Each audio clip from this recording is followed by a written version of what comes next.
बच्चे सभी की आंखों के तारे होते हैं और सभी उनसे बहुत प्यार भी करते हैं। छोटे बच्चे किसे पसंद नहीं होते, लेकिन हमारी सुमन जिसकी आंखों में उसकी जिठानी के बच्चे कुछ ज़्यादा ही खटकते हैं। तो आइए देखते हैं कि उनके साथ सुमन क्या क्या करती है। अंजलि बहू, इधर आना तो ज़रा। आई मम्मी जी। अंजलि किचन से विमला के पास हॉल में आती है, जिसे देखकर पहले तो विमला हैरान हो जाती है, लेकिन फिर विमला जोर जोर से हंसने लगती है। बहू, ये क्या तू पूरी भूतनी बनी हुई है। तूने अपनी ये कैसी हालत कर रखी है। मम्मी जी, अब आप भी मेरे ऊपर हंस रही हैं। अरे बहू, आखिर हंसू ना तो और क्या करूं। ये सब कैसे हुआ। ये आपके दो शैतान पोते हैं ना। मैंने आटा गूंदने के लिए आटा निकाला था कि तभी दोनों भागते हुए मेरे पास आए और फिर ये सब हो गया। सारा आटा मेरे ऊपर गिर गया। तो ये बात है। तभी वहां पर आरव के साथ सोनू और मोनू भी आ जाते हैं। तुम दोनों के ऊपर इतना आटा कहाँ से आया। अरे ये क्या, इन्होंने किचन में अपने ऊपर भी आटा डाल लिया। तुम दोनों ने ऐसा क्यों किया। भूत, अब हम दोनों भी आपकी तरह भूत बन गए। हे भगवान, एक को संभालना ही इतना मुश्किल होता है और ये दोनों तो एक ही जैसे हैं। कोई बात नहीं बहू, अभी ये बच्चे हैं, बच्चे तो शरारत करते ही हैं। हाँ मम्मी जी, ये तो है, बच्चों की वजह से ही तो घर में रौनक होती है।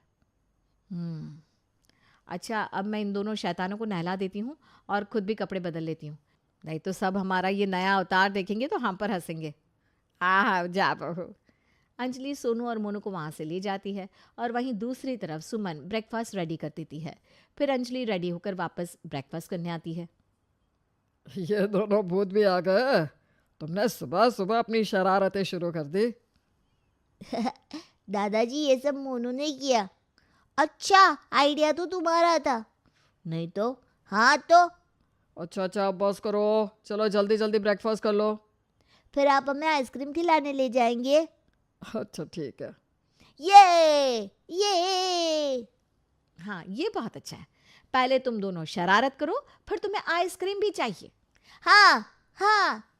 अच्छा बच्चों, बाद में बताती हूँ तुम्हें। अरे अरे, कोई बात नहीं बहू, ये दोनों अभी बच्चे हैं। अगर बच्चे शरारत नहीं करेंगे तो भला कौन करेगा। बिल्कुल सही कहा आपने पापा, और बच्चे तो बड़े मासूम होते हैं। हाँ बिल्कुल। इस तरह ब्रेकफास्ट करते समय सभी सोनू और मोनू की शरारतों की बातें करते हुए उन दोनों पर हंस रहे थे। फिर सब अपने अपने काम पर चले जाते हैं। वहीं दूसरी तरफ सुमन अपने कमरे में।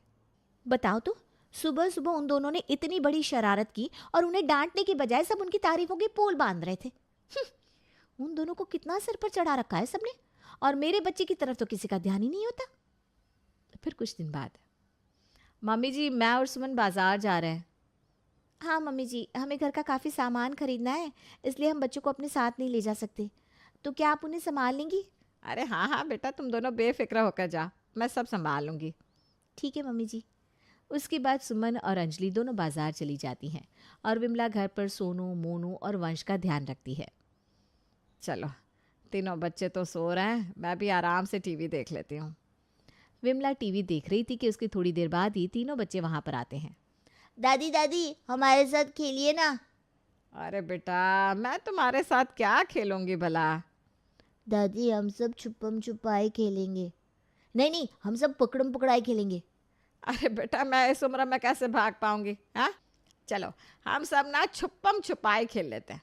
तुम सभी जाकर छुप जाओ, मैं तुम्हें ढूंढूंगी। ठीक है। ओके दादी। उसके बाद तीनों बच्चे छुप जाते हैं। अरे मैं भला इस उम्र में इनके साथ कैसे खेलूं। अभी ये सब जहाँ छुपे हैं, थोड़ी देर वहीं छुपे रहने देती हूँ, कम से कम थोड़ी देर तो शांति रहेगी।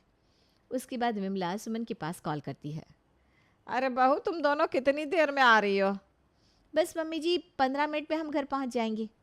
उसके बाद, चलो 15 मिनट तो अभी बीत जाएंगे, बच्चों को कुछ पता भी नहीं चलेगा। बच्चों, तुम सब अच्छे से छुपना, मैं तुम्हें ढूंढने आ रही हूँ। विमला वहीं सोफे पर बैठकर बच्चों को आवाज़ लगाती है। विमला को लगा था कि वो ऐसा करेगी तो बच्चे कहीं नहीं जाएंगे और एक ही जगह छुपे रहेंगे। अरे बच्चों, तुम सब कहाँ छुप गए, मुझे तो तुम मिल ही नहीं रहे हो। विमला आराम से बैठकर उन्हें आवाज़ लगा रही थी, लेकिन तभी एक साथ तीनों के रोने की आवाज़ आती है। विमला एक कमरे में जाकर देखती है तो तीनों एक फ़ोन के लिए लड़ रहे थे और एक दूसरे को मार रहे थे। अरे तुम सब इस तरह मत लड़ो, लड़ना गलत बात है ना। वंश बेटा अब तो चुप हो जा, मैं तुम सबके लिए चॉकलेट लेकर आती हूँ, ठीक है? लेकिन उनमें से कोई भी चुप नहीं हो रहा था। अरे चुप भी हो जाओ। तभी सुमन और अंजलि भी वहां पर आ जाती हैं। मम्मी जी क्या बात है, तीनों बच्चे इस तरह रो क्यों रहे हैं? हाँ मम्मी जी क्या हुआ? उसके बाद सुमन वंश को चुप करवाती है। अंजलि और विमला दोनों मिलकर सोनू और मोनू को चुप करवा रही थी। इसी दौरान विमला उन्हें सारी बात बताती है। अरे सोनू बेटा चुप हो जा, मैं तुम्हारे लिए आइसक्रीम लेकर आऊंगी। हैं मोनू, तुम भी इस तरह मत रहो, तुम अच्छे बच्चे हो ना। जब विमला और अंजलि दोनों मिलकर सोनू और मोनू को चुप करवा रही थी तब ये देखकर सुमन को बहुत गुस्सा आ रहा था। दरअसल सोनू और मोनू दो बच्चों को एक साथ संभालना अंजलि के लिए मुश्किल होता था, इसलिए विमला उन्हें चुप करवा रही थी। लेकिन सुमन देखती है कि विमला ने एक बार भी वंश को चुप करवाने की कोशिश नहीं की, वो सिर्फ सोनू और मोनू के पास ही थी। ये सब देखकर सुमन बहुत ज़्यादा चिढ़ जाती है और वंश को लेकर अपने कमरे में चली जाती है। कोई बात नहीं बेटा, तुम चुप हो जाओ, मैं तुम्हें अपना फ़ोन दूंगी। हाँ। उसकी थोड़ी देर बाद वंश चुप हो जाता है और सुमन के फ़ोन में गेम खेलने लगता है।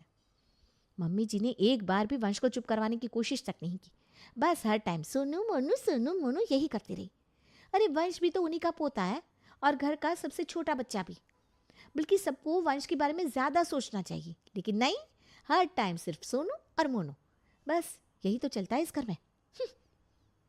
इस तरह कुछ दिन बीत जाते हैं और फिर सोनू और मोनू का बर्थडे आता है। ये दोनों शैतान आज 7 साल के हो गए। देखो तो दोनों कितनी जल्दी बड़े हो गए। बेशक ये कितने भी बड़े हो जाए लेकिन हमारे लिए तो छोटे बच्चे ही रहेंगे। हाँ ज़रूर, मेरा बच्चा तो बूढ़ा हो गया है ना, जो उसकी तरफ किसी का ध्यान ही नहीं जाता। अच्छा बताओ बच्चों, तुम दोनों को क्या चाहिए? मुझे साइकिल चाहिए। ठीक है बेटा, हम ले आएंगे।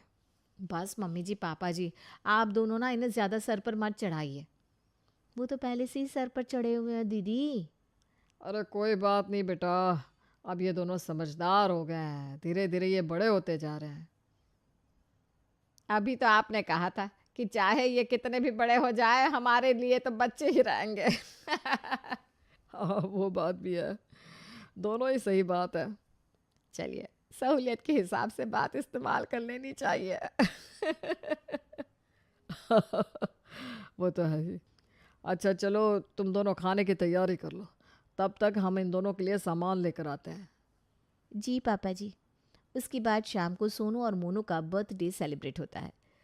सभी उन दोनों के लिए डबल गिफ्ट्स लेकर आते हैं क्योंकि दोनों जुड़वा बच्चे थे, दोनों हमेशा एक जैसे कपड़े पहनते थे। ये सब देखकर सुमन को ऐसा महसूस होता था कि सभी वंश को उन दोनों से अलग समझते हैं। देखो मैं तुम दोनों के लिए सेम ड्रेस लाई हूँ। ये मम्मी जी ये ड्रेस तो बहुत अच्छी है। अरे बेटा मैं तो वंश के लिए भी लाने की सोच रही थी, लेकिन वो अभी छोटी है ना, उसकी साइज़ में मुझे ये ड्रेस नहीं मिली, नहीं तो तीनों भाइयों की एक जैसी ड्रेस हो जाती। मुझे सब पता है, अब बहाना बना रही है, अगर लानी होती तो कोई भी ड्रेस ला सकती थी। हाँ कोई बात नहीं मम्मी जी। इस तरह सुमन यही सोचने लगी थी कि सब सोनू और मोनू से ज़्यादा प्यार करते हैं और वंश की तरफ कोई भी ध्यान नहीं देता, जिसकी वजह से सुमन की आंखों में सोनू और मोनू दोनों ही खटकने लगते हैं। अगली सुबह, सोनू मोनू जल्दी करो नहीं तो स्कूल के लिए लेट हो जाओगे। बच्चों जल्दी करो। हाँ मम्मी, लेकिन हमारे बैग में सारे बुक्स रख देना। हाँ बेटा रख दी मैंने, चलो जल्दी करो। हाँ मम्मी। ये दोनों भी ना भागते भागते तैयार होते हैं। कुछ ज़्यादा ही लाड लेना मम्मी जी। वो तो है बहू। हर बार इनकी ही साइड लेनी है, डांटना तो है ही नहीं कभी।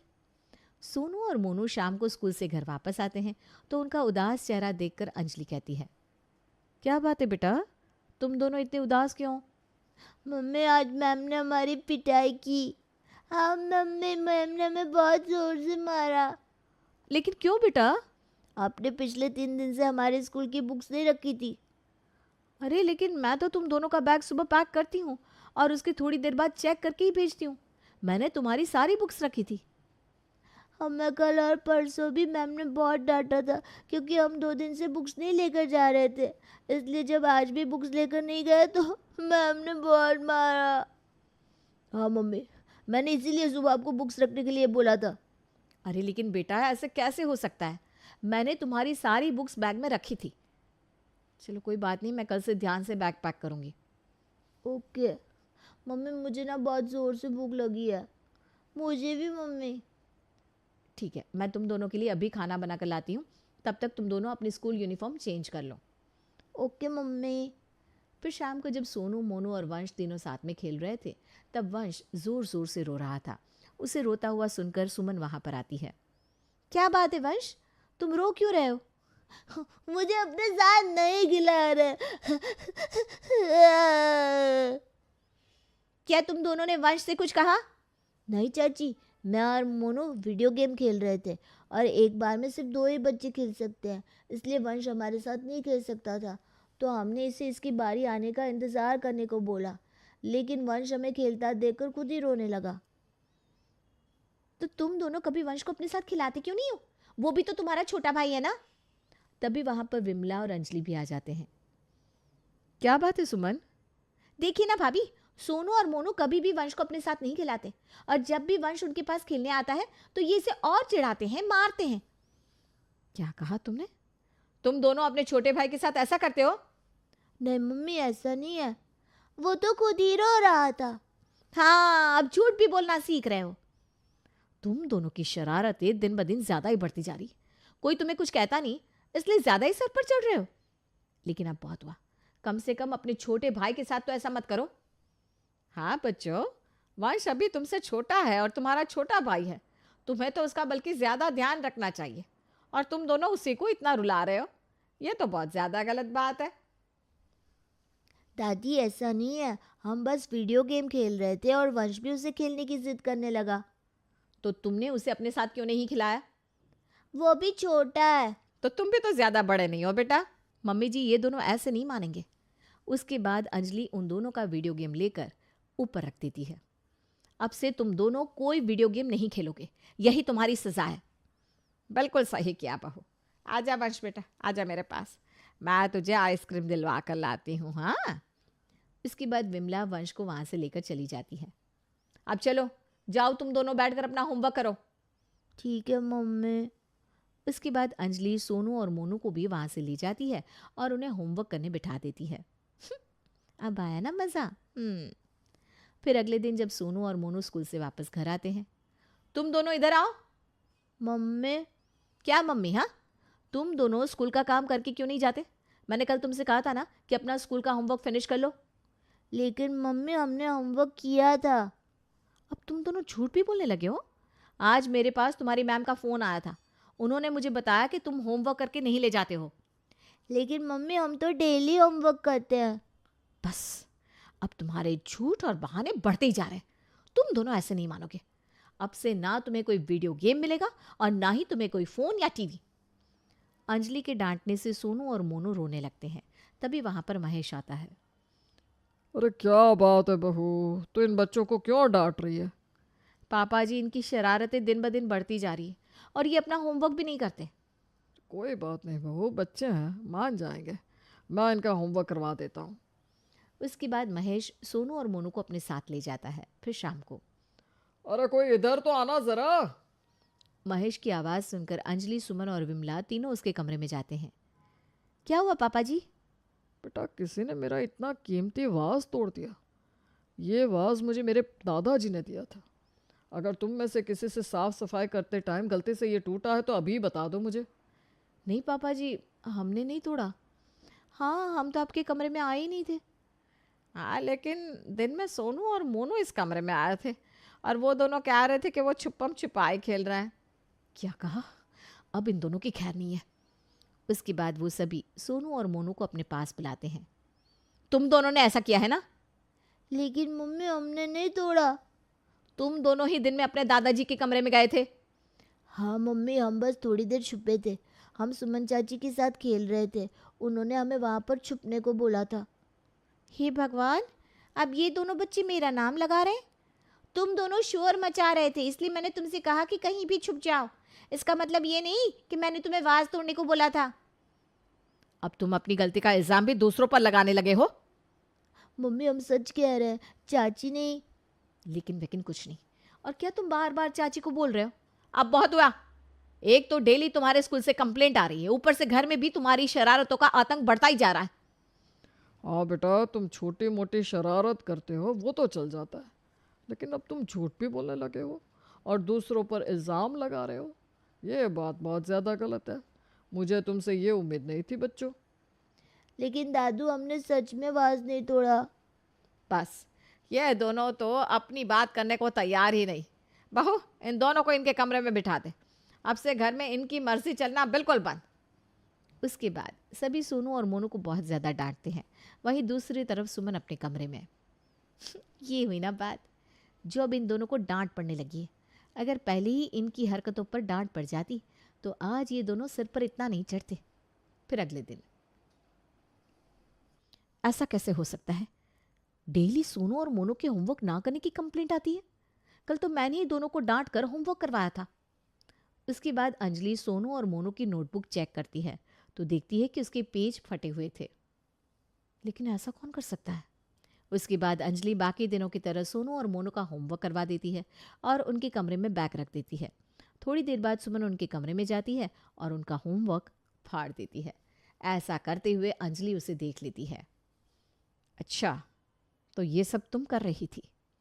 अंजलि की आवाज़ सुनकर सुमन डर जाती है। क्या मैंने तो कुछ भी नहीं किया। झूठ मत बोलो सुमन, मैंने खुद तुम्हें अपनी आंखों से ये पेज फाड़ते हुए देखा। तुमने ऐसा क्यों किया? क्यों क्या? सबने इन दोनों को इतना सर पर चढ़ा रखा है। चाहे वो कितनी भी शरारत क्यों ना कर ले, लेकिन फिर भी सब इनकी ही तारीफ करते हैं। वंश की तरफ तो किसी का ध्यान ही नहीं था। अरे उनकी गलती के लिए कोई उन्हें डांटता भी नहीं। ये दोनों तो बस डांट के लायक है। मतलब सिर्फ इसलिए तुम मेरे बच्चों से इतनी ईर्ष्या करती हो? अरे उन्हें तो समझ नहीं, लेकिन तुम तो बड़ी हो। तुम भला बच्चों के साथ ऐसा कैसे कर सकती हो? बच्चों ने मुझसे इतनी बार कहा कि उन्होंने कुछ नहीं किया, लेकिन मैंने उनकी बात पर विश्वास नहीं किया। उस दिन वाज तोड़ने वाली बात पर भी वो तुम्हारे बारे में कुछ कह रहे थे। इसका मतलब वो सब भी तुमने ही किया था। अपने बच्चों का दोष मेरे ऊपर लगाने की कोई जरूरत नहीं है। कुछ नहीं किया मैंने। रहने दो सुमन, मुझे सब पता चल गया है कि ये सब करतूतें तुम्हारी ही थी। तुम हमेशा उनको डांट पड़वाने के लिए कुछ ना कुछ करती रहती थी। इस तरह अंजलि और सुमन की बहस बहुत ज़्यादा बढ़ जाती है। सुमन को अब बहुत गुस्सा आ रहा था कि अंजलि के सामने उसका भांडा फूट गया। इसलिए सुमन गुस्से में फर्श पर ऑयल लगा देती है।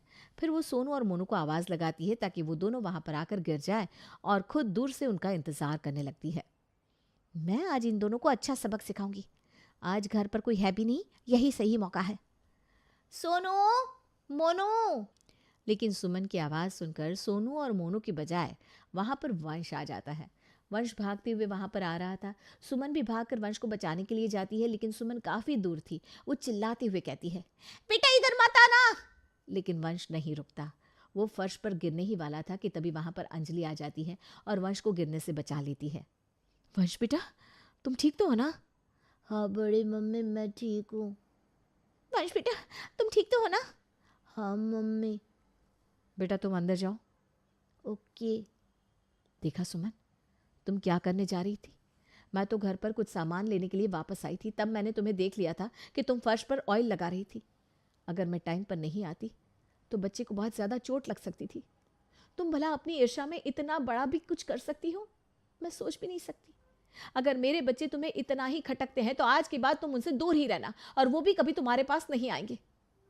इतना कहकर अंजलि वहाँ से चली जाती है। ओहो, मैंने ये क्या कर दिया? मैंने दीदी के बच्चों को गिराने की कोशिश की, जबकि उन्होंने मेरे बेटे को गिरने से बचाया। लेकिन वही बात है ना, कहते हैं कि अब पछताए